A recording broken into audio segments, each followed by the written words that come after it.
Mayong adlaw nga Sabado, mga higala. Ania na sab ang atong bagong episode sa Maayong Balita sa Central Visayas.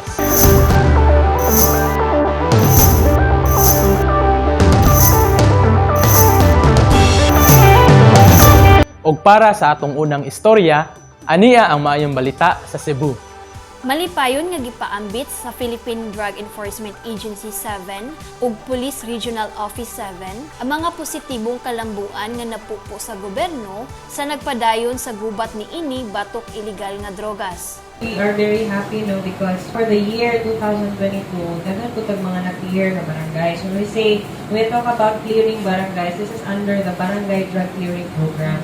Matud sa PDEA 7, usa ka dakong basihan sa kalampusan sa ilang anti-illegal drugs campaign, mao ang pag-us-us sa drug affectation rate sa rehiyon nga anaa na lamang sa 48% nga mikunhod gikan sa 97% sukad nga gipatuman ang Barangay Drug Clearing Program. Sa paghuman sa tuig 2022, adunay 1,444 gikan sa kinatibuk ang 3,003 ka mga barangay sa Central Visayas ang gideklarar nga isip drug-cleared barangays.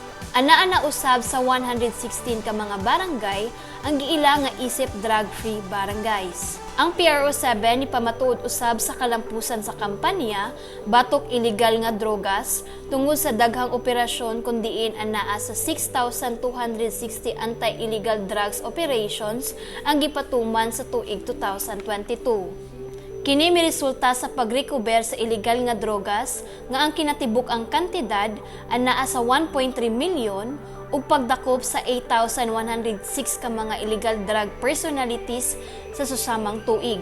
So we need to have the community at our side by doing our job well and telling them that the fight against illegal drugs and the problem against illegal drugs is everyone's concern.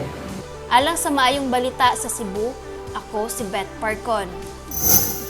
Ania ang Maayong Balita sa Negros Oriental. Ni bisita sa Dumaguete City ang 15 katinunan sa Harvard University sa Amerika alang sa Harvard Philippine Forum Service Trip karong tuiga.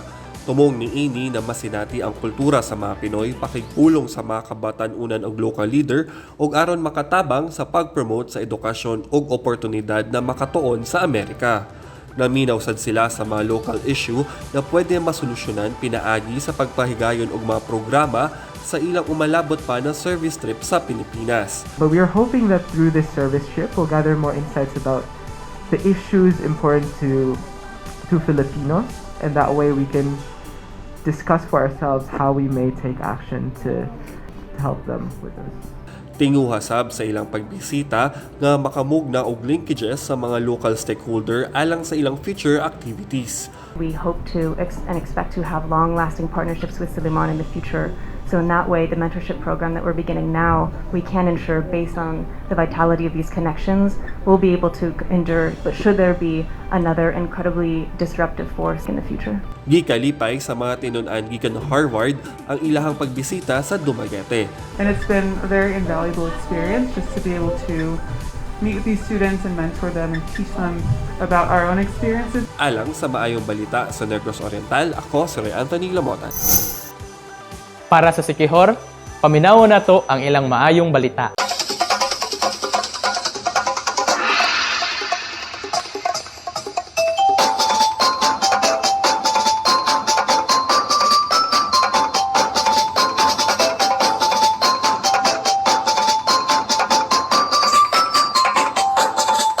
Mga sikihod nun, malipayong miduyog, atrasabante sa pagsayaw o sinulog. Sulog mga bisti daw mga hari o reyna, gibayaw ang batang patron sa isla. Maanindot nga sayaw gihalad alang kaniya, nga manluluwas sa kalibutan nga puno sa gugma. Abunda sa kadasig ang mga sikihod nun sa tinuig na pagselebrar sa kapistahan sa Batang Jesus, si Senyor Santo Niño. Ang barangay kang Alwang, Tonggo, Tinago, Pasihagon ug Katikugan, lakip na ang minalulan ug kang bagsa, gipangandaman gayud ang adlaw sa pista sa Maong Santos.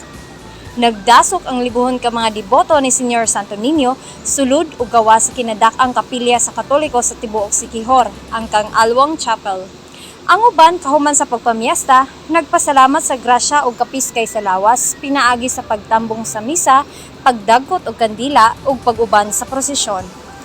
Ang mga sikihudnon nagkahiusa pag-usab pinaagi sa paghatag og pasidungog, pasalamat ug paghatag og bili sa Senyor Santo Niño nga gituuhang milagroso nga maoy tigpanalipod sa tibuok isla sa bisan unsang katalagman ug pagsulay. Viva Pit Senyor! Alang sa maayong balita sa Sikihor, ako si Nina Rose Oxon. Di usab magpawahi ang Bohol alang sa ilang maayong balita. Sa mga batid sa kasaysayan, mituo sila nga kasagaran ng mga karaang simbahan sa Bohol sa tabla gisawgan. Ang katedral sa Tagbilaran Pananglitan, gikataho nga ang iyang kahoy nga sa ugitangtang niining bago lamang. Niadtong ang mga simbahan wala pay lingkuranan, ang mga manimbahay mapugos og lubog sa bugnaw nga yuta og sa sahog. Kini dili maayo, kay kini mahimong tinubdan sa sakit sa tao. Mao nga ang ilang kanhi nga mga simbahan, ilang yun nga gipaningkamutan nga masawgan. Pagdagan sa panahon na pauso ang pagsemento, mga simbahan mingkuyog usab sa uso, ug ang mga tabla gipang semento na. Didto napapas ang saysay sa kalisod sa mga magtutuo nga nagpanday sa mga simbahang tabla ang saog. Maayo na lamang kay may duha pa kakaraang simbahan sa Bohol nga karon imong makitaan sa tabla gisawgan. Gawa sa simbahan sa Duero, ang Valencia mo igiisip karon nga simbahan nga may talag saong kinaiya. Mga saog nila tabla.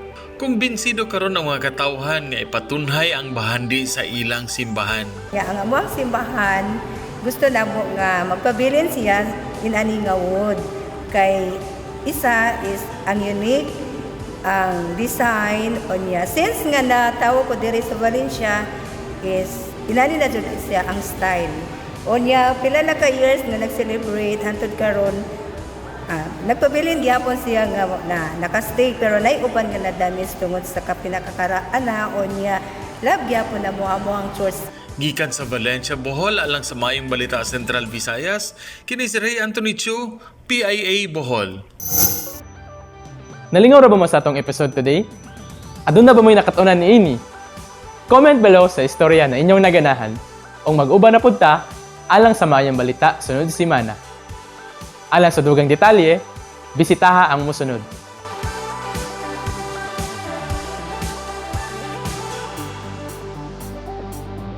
Ako si Rob Cabardo o mag-uban na punta sunod simana.